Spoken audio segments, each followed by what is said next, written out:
The third paradigm problem relates to a technology. So I was assigned the technology challenge, so I apologize for not getting into it. The third piece, but you've heard, Lou, that we've talked about here. You keep hearing the word technology. So it is about technology. It's only about technology.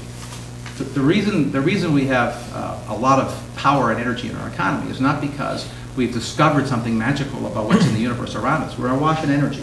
People are fond of saying, oh, solar power is free, right? There it is. Okay, it's true. Hydrocarbons are also free, and they're just there. We didn't create them. We didn't create the sun. They're both there. It's a meaningless thing to say. What's useful to say, however, is, well, I found a way to get access to land. Both of them require access to land, which is controlled in most cases by sovereign states, especially in the oil case. Most of the useful oil resources in the world, I think the number is 90% or so, are controlled by sovereign states. You have to have access to land to put the technology in, let's say the solar arrays. And you have to have a technology that usefully converts the natural abundance of energy into a form that is useful to us at a useful price in a useful way. That's the key that the technology unlocks, and that's what the magic of engineering is. The same is true for oil and coal and natural gas. It's there. You have to have technologies that can usefully extract and convert it into a useful way in a useful form at a useful price. Because in the end, money does matter. I mean, money matters in all economies. Because money is an echo, a direct sort of quantum link to time. And the single most precious commodity for human beings is time. And it's directly echoed in the value of money. People care about the cost of things. So technology's challenge is always about finding a cheaper way to do the thing that we think is useful. So it is always about technology. So if it's only and always about technology, and this is true about how we use energy because of technology, other than the energy associated with food, which is an energy form, and carbohydrates. Other than that, everything about why and how we use energy is because of technologies that human beings have created and like to use. So the key to the future of energy policy, whatever that is, but the key to the future of how much energy we use and what kind and how, is in forecasting what technologies will exist. So I would propose that the single most dominant area in which legislators, politicians, pundits, and prognosticators have miserably failed on and universally fail on is forecasting future technology. This is an area of extraordinary challenge. One thing you can take to the bank is you'll get it wrong. And if you lock in a forecast based on today's technology, which is the reflex of all human beings, well, that's how we operate. We think about the future in terms of what we know in the present. It is our nature. It's very hard to break out of that particular reflex. We will get the future wrong. So, two examples, one Lou gave, which is, of course, that we're awash in gas. Who would have thunk it? Turns out the people I work with actually thunk it. They were in the private sector business, doing the horizontal drilling, doing the fracking 10 years ago, and knew the United States was going to be facing a glut of natural gas. So if you're a trader, you were probably shorting a lot of high gas price plays. Right? You knew this was coming. It was not a mystery to people in the business a few years ago, and it's now become public information only by virtue of the gushers of gas from across the United States, and by the way, from all over the world. You know, this is happening off the coast of Italy, for goodness sake. The Italians are actually, fracking and drilling quietly. I mean, it's really shocking. No offense to Italians, but to actually show, innovation. Maybe they're trying to frack the rocks with that shit. Sorry.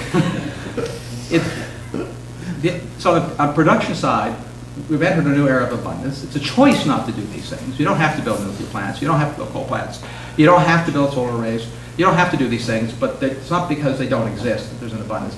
On the demand side, no one would have imagined 10 years ago, I'll give you a specific example of demand, is that the world would be awash in smartphones. I don't mean cell phones. Everybody knew cell phones were big 10 years ago. They figured it out. They're really useful. And then they get cheaper and cheaper. This is not a cell phone. I mean, everybody that has one knows they figured out the new paradigm. This is a computer. This is more powerful than a 360-90. When I was in school, we worked in mainframes and you did punch cards, and some of you are old enough to remember that. I predate that. I actually built tube things, believe it or not. This is more, it's embarrassing to admit that level of age. This is more powerful than IBM 360-90. And there's millions of them out there, and pretty soon everybody will want one of these. device. Who doesn't want this? Everybody in Bangladesh wants one of these. They don't want a cell phone, they want this. Because this connects you to the world, does magical things. This consumes as much electricity as a refrigerator in your house, this device. So when you, not this in my hand, but the infrastructure prorated to this device consumes the same amount of electricity as a refrigerator. Seems incredible. If you do the sort of the dissection of the infrastructure, you find out that it's true. America's consumption of electricity would have gone down over the last 20 years because of the incredible increases in efficiency, refrigeration, HVAC, and motors and pumps. But it didn't go down. It didn't go up a lot. It went up 1 or 2% a year. Big deal. 1 or 2% a year in America every 3 years is a France worth of electricity. So it's a lot of electricity. It's not coming from the lights being left on. It's coming from this and the equivalent of this in the industrial manufacturing sector. Who would have thought this? No one would have thought this. It was not on anybody's radar screen. My point of that is that we assume we know what the future will hold on demand for electricity and supply for electricity and the demand and supply for liquid fuels. We have some pretty good directional ideas, but in terms of specifics like this, how do you forge policy around these things? How do you decide what the future will hold? Yet you can't. So what is the role of government? What can, you know, we have a government here that has the job to do things. Well, we can do useful things, in my opinion, and they fall into areas of tax policy, because tax policies impact how businesses behave and how people behave. We can do useful and intelligent things on land policy, and land use, and land access, cross-border issues, NAFTA, letting a pipeline get built. We can do those broadly useful policy-related things. And we can do very useful things with respect to technology, but only if it's government with regard to getting out of the way of the private sector. And I know it's a trite truism to say that, but it is actually true. You need to let the entrepreneurs function. You need to let them operate. You need to let businesses, big and small, have the freedom to operate within boundaries that are reasonable about safety, of course, and environment issues. And we need research and development, but my bias on the R&D side, I think, diverges from some of my colleagues on both sides of the aisle. The government does have a very strong role there, and the labs, although the labs have been somewhat misdirected, I might say, of late. Universities in particular. Long-term R&D is not typically what the private sector does. So if you think about the proper roles, the private sector is not really enthusiastic about long-term R&D. Even the Bell Labs wasn't particularly enthusiastic about long-term. I worked at the labs. That's not where their DNA is. Governments can and should be to foster that, but you can't do directed long-term. That's the problem. This is where I would diverge sort of. You can't say I have a long-term R&D energy, a long-term energy R&D policy. What you have is a long-term R&D policy with respect to materials, basic science, basic physics, basic chemistry, because from that will emerge magical things, not just artificial retinas, but profoundly new kinds of catalysts. The new catalysts will not only make cracking heavy crude easier, it may even make cracking cellulosic fuels cheap. That could happen. It takes a magic catalyst somewhere. And it's not going to come from directed research. It's going to come from some brilliant man or woman that has just been allowed to do basic research in the university system and maybe the lab system. Governments do that well, by and large. Private sector does not. When it comes to saying, I'd like to have a better battery, the worst possible player in that is the government.